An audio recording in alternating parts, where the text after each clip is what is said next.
오늘 본문은 베드로 장모의 병을 고쳐주신 사건을 기록하고 있는데요. 오늘도 역시 예수님은 당시 시대에는 결코 해서는 안 되는 일을 지금 이 본문에서 하고 있습니다. 남자들은요, 결코 자기의 아내를 제외한 그 어떤 여자와도 신체 접촉을 해서는 안 되는데, 이 예수님께서는 오늘 본문에서 그 여인의 손을 잡으심으로 말미암아 그 여인의 몸에서 열병을 낫게 하셨다라고 이렇게 기록을 하고 있죠. 이미 앞선 본문에서도 예수님께서는요, 이 병든 자의 몸에 손을 대기도 하셨고 이방인을 상대하며 이방인과 대화를 하시는 그런 모습도 보이기도 했죠. 병든 자, 이방인, 여성, 이렇게 그 당시 율법과 전통에 의해서 절대로 손을 대거나 어떻게 대화를 하거나 접촉을 해서는 안 되는 그런 사람들과 계속해서 접촉을 하고 만남으로 인하여서 이렇게 유대인들이 중요하게 생각하는 그 율법을 어기셨습니다. 그런데 사실 유대인들의 전통과 율법에 대한 그 잘못된 인식 때문에 그런 것이지, 사실상 이 예수님의 행동에는 그다지 문제는 없어요. 왜냐하면 이 예수님께서 하셨던 이 행동은 이 율법의 정신과 본질에 기초한 행동이었기 때문에 그렇습니다. 이 율법의 정신과 이 본질은요, 다른 게 아니라 바로 사랑이죠. 사랑. 이 율법 전체의 기저에 깔려 있는 기초가 무엇이냐면 하나님 사랑과 이웃 사랑이라고 하는 두 개의 기둥이죠. 그래서 이 토대 위에 율법이 존재하는 것이지, 이 기초 없이 그냥 율법이 항목 하나가 그냥 존재하는 게 아니에요. 그래서 이 모든 율법을 지킬 때에는 반드시 이 두 가지 기둥인 하나님 사랑과 이웃 사랑이라고 하는 기초를 가지고 해석하고 그 안에서 실천을 해야지만 그것이 바른 율법 해석이라고 볼 수 있는 거죠. 애초에 이방인을 가까이 하지 말아라 이렇게 이야기했었던 것들은요, 이방인들이 섬기는 그 우상을 이 유대인들도 섬기게 될까봐 이방인들을 멀리하고 가나안 땅에 정착할 때에 거기에 머무르던 이방인들을 쫓아내고 그 이방 신들을 몰아내고 오직 하나님만 섬기는 이스라엘 백성이 되라는 의미에서 이방인을 멀리하라고 했던 것이지, 이방인들에게 복음을 전하지 말고 그들에게 하나님의 사랑을 전하지 말아라, 아예 그들과는 상관도 하지 말고 상종도 하지 말아라, 이런 이야기를 하는 것은 아니었어요. 또 다른 여성에게 손대지 말라고 한 것도 자기 아내 외에는 다른 여자에 대해서 어떤 탐욕을 품거나 어떤 음욕을 품지 말라고 그런 명령을 하신 것이지, 아예 손도 대지 말고 상종도 하지 말라는 의미로 하신 게 아니었던 거죠. 또 병든 자에게 손을 대지 말라고 했었던 것들도 어떤 부정한 세균이나 병균이 옮을 수 있기 때문에 주의하라는 의미에서 한 것이지, 그들을 아예 무시하고 멸시하고 외면하고 절대로 상종하지 말라 이런 이야기로 하는 이야기가 아니었던 겁니다. 결국에 이런 율법들은 사랑을 행하라고 주신 항목들이었지, 너와 나를 구별짓고 구분지으면서 나는 너와 함께 할 수 없는 사람이야 라고 하면서 그렇게 다른 이들을 배격하고 정죄하라고 주신 게 아니었던 거죠. 이 율법이 무엇을 이야기하든지 간에 하나님 사랑과 이웃 사랑이라고 하는 이 두 가지 기초에서 해석되어져야 하지만 그것이 올바른 율법 준수라고 말할 수 있는 것입니다. 하지만 이 유대인들은요, 그 본질, 이 하나님 사랑과 이웃 사랑이라고 하는 본질과 그 원리들은 다 잊은 채 그냥 그 항목만 중요하게 여겼기 때문에 율법을 가지고 사랑을 베풀고 자기를 돌아보는 것으로 사용한 것이 아니라 저 사람과 나를 구별짓고 구분하고 다른 사람들을 정죄하고 무시하고 멸시하는 그런 것들로 이렇게 이용해 왔던 것이죠. 또 예수님은요, 하나님과 동등한 분이시기 때문에 그분의 행위는 결코 율법이라는 규정으로 제한될 수가 없어요. 무슨 말이냐?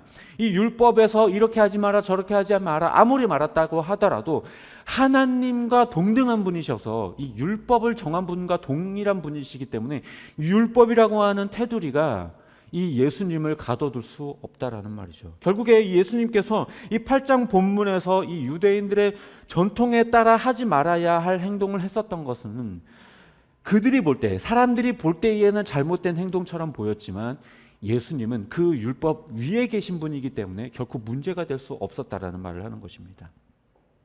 아무튼 그렇게 이제 베드로 장모의 이 병을 고쳐주고 그 집에 머물러 있는 데에 수많은 귀신 들린 자와 병자들이 예수님께 찾아왔다라고 이야기를 합니다.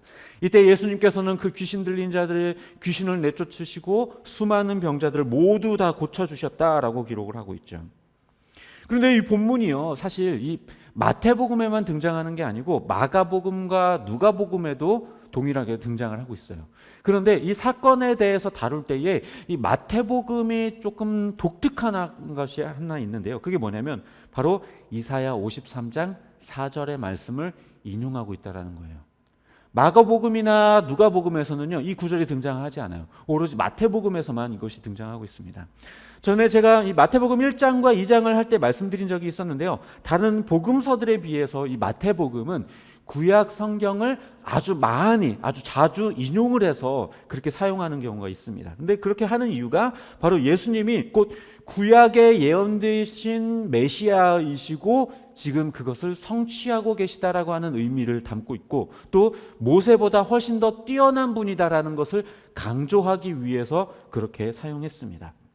오늘 본문에서도요, 이 메시아에 대한 예언의 말씀으로 꼽히고 있는 이사야 53장 4절의 말씀을 여기에 인용을 함으로써 결과적으로 어떤 이야기를 하고자 하는 것이냐면 바로 이 예수님이 메시아이시고 지금 이 일들을 성취하시고 이루셨다라고 하는 말을 여기서 강조하려고 하는 것입니다. 근데 이사야 본문을 보면요, 거기에는 어떻게 기록을 하고 있냐면 우리의 질고를 지고 우리의 슬픔을 당하셨다, 이렇게 기록을 하고 있거든요. 근데 원어로 보면 이 질고라는 단어와 이 슬픔이라는 단어가 질병, 약함, 고통, 이런 의미들을 가지고 있어요. 그러니까 우리가 알고 있는 것으로는 질고를 지고 슬픔을 당하셨다, 이 말이 뭔가 어떤 우리가 당해야 될 고통을 십자가에서 대신 짊어지시면서 우리가 겪어야 할 그 슬픔을 당하셨다, 이런 어떤 감정적인 표현처럼 보이는데 원어상으로 볼 때는 질병과 약함 그리고 고통을 가져가셨다, 이런 의미로 쓰여 있다라는 거예요. 그리고 여기서 또 지고 당하셨다, 이런 표현들은요, 짊어졌다, 이런 표현들이 취하였다, 가져갔다, 내게서 그것을 가져가셨다, 이런 의미를 가지고 있어요. 그러니까 결과적으로 이 이사야 53장 4절의 말씀은 이 메시아가 되실 이 분이 우리들의 약함을 떠짊어지고 가져가셨다, 이런 의미를 가지고 있다는 거죠. 그래서 이 표현을 조금 다르게 표현을 해보자면요, 오늘 설교의 제목처럼 온전케 하셨다라는 의미를 이야기할 수도 있어요. 예수님은 하나님 앞에 우리가 설 때에 온전한 자로 서게 하시기 위하여서 우리들의 약함과 어그러짐과 삐뚤어진 것들을 다 가져가시고 우리 안에 온전함만 남게 하셔서 하나님 앞에 담대히 설 수 있게 해주시는 분입니다.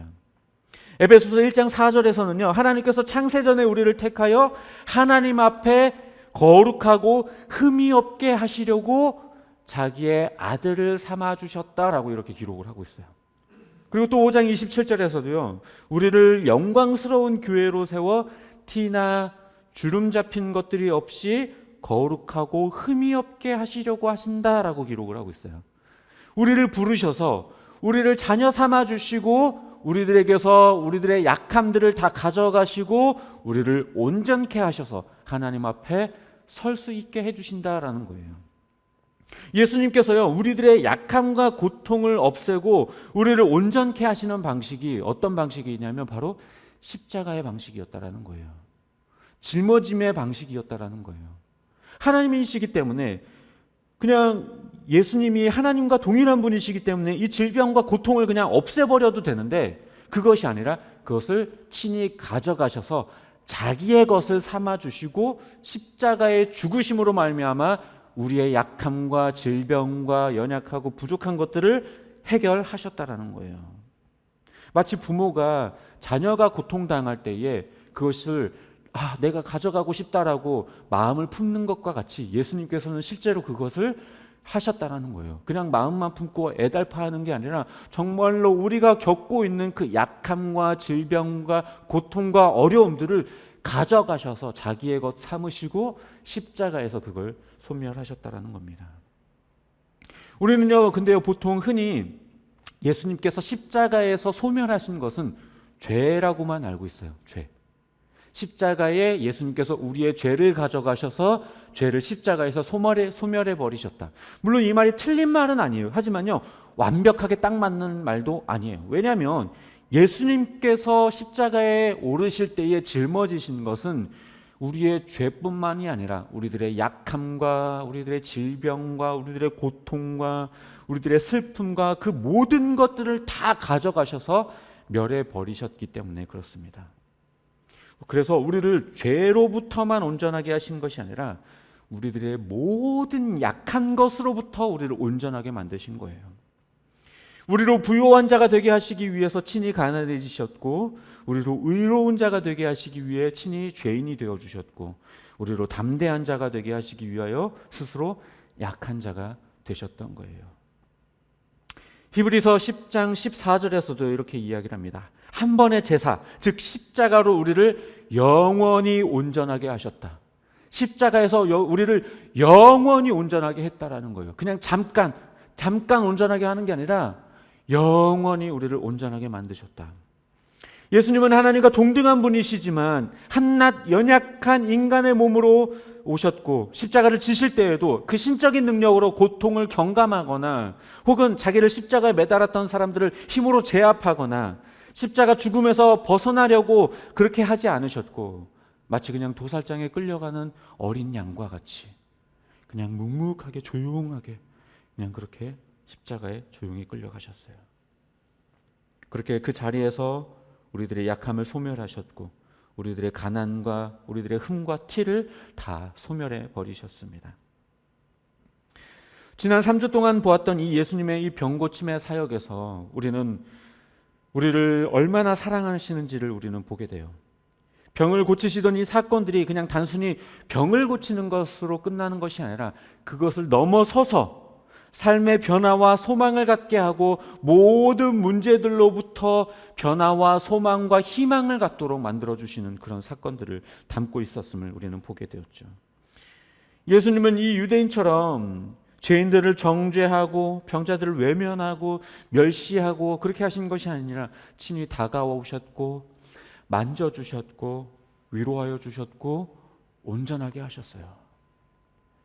병든 자라고 해서 가까이 하지 말아야겠다, 여인이니까 손대지 말아야겠다가 아니라 부모의 심정으로 그들을 아끼고 사랑하는 마음으로 그들의 손을 잡으시고 그들의 몸을 어루만져 주심으로 말미암아 그들 가운데 있는 모든 문제들로부터 해방되어 온전하게 만드신 분이었습니다. 따라서 예수님의 이 병고침 사역은 단순히 육체의 질병을 고치는 신비한 기적이 아니라 우리의 인생을 바꾸시고 주 앞에 온전한 자로 서게 하시는 그 메시아로서의 그 사랑의 면모를 우리에게 보여주시는 사건인 것입니다. 사실 육체의 질병이 고쳐지고 않고는요 그렇게 중요한 문제가 아니에요. 도리어 그 질병 때문에 생겨난 문제들이 훨씬 더 큰 문제들이에요. 질병을 가졌다는 이유로 사람들로부터 외면당해야 했고 멸시받아야만 했었고, 하나님께 저주받은 자라는 그런 낙인이 찍혀야만 했고, 소외되고 아무런 희망도 없는 그런 삶을 살아야만 했던 그들이었습니다. 하지만 그들의 삶 가운데 예수님께서 친히 찾아오셔서 그들을 어루만져 주시고 그들의 삶을 만져주심으로 말미암아 그들이 그 모든 억눌렸던 것들로부터 해방되어서 온전한 자가 될 수 있었던 것이죠. 예수님께서는요 우리들의 삶 가운데에서도 그렇게 우리들의 삶에 어그러지고 찌그러지고 약하고 억눌린 것들, 그런 것들로부터 우리를 고치셔서 온전하게 하시는 분입니다. 단순한 그냥 상황의 변화가 아니라 우리들의 내면의 변화까지 그렇게 해서 우리들의 삶을 고치시는 분이죠. 그냥 상황이 나아지면, 상황이 좋아지고 여건이 좋아지면 삶이 달라지는 것처럼 보이지만 결과적으로 우리들의 내면이 변하지 않으면 아무리 상황이 바뀐다 한들 우리들의 삶을 변하지 않아요. 왜냐하면 또 다른 상황에 맞닥뜨리게 될 때에는 우리들의 마음이 또다시 흔들리기 때문에 그렇습니다. 그러나 예수님께서는 우리들의 모든 내면의 변화까지 다 바꾸셔서 그 어떤 상황도 우리들의 내면을 흔들지 못하게 만드시는 거죠. 우리들의 영혼은 예수님으로 말미암아 그렇게 온전케 되었어요. 상황에 휘둘리지 않고 주님만으로 말미암아 참 기쁨과 평안을 누리게 되는 것이죠. 단순한 그냥 죄로부터의 해방뿐만 아니라 그것도 아주 중요한 일이지만 온갖 피해의식과 좌절과 분노와 시기와 자책과 냉소와 같은 그런 부정적인 감정과 생각들로부터 십자가에 못 박아 버림으로써 이제는 예수 그리스도 안에 거하는 우리는 이제 참된 기쁨과 사랑과 평안과 같은 그런 긍정적인 감정과 삶의 태도가 이제 나타날 수 있게 되는 것입니다. 따라서 우리는 주님 안에서 새로운 피조물이 되었고, 완전히 새로운 피조물이 되었고, 더 이상 사탄의 지배를 받아 악함과 약함 가운데 머무르는 것이 아니라 이제 주 안에서 그 다스림 안에서 담대함과 선함 가운데 다스림을 받는 삶이 된 것입니다.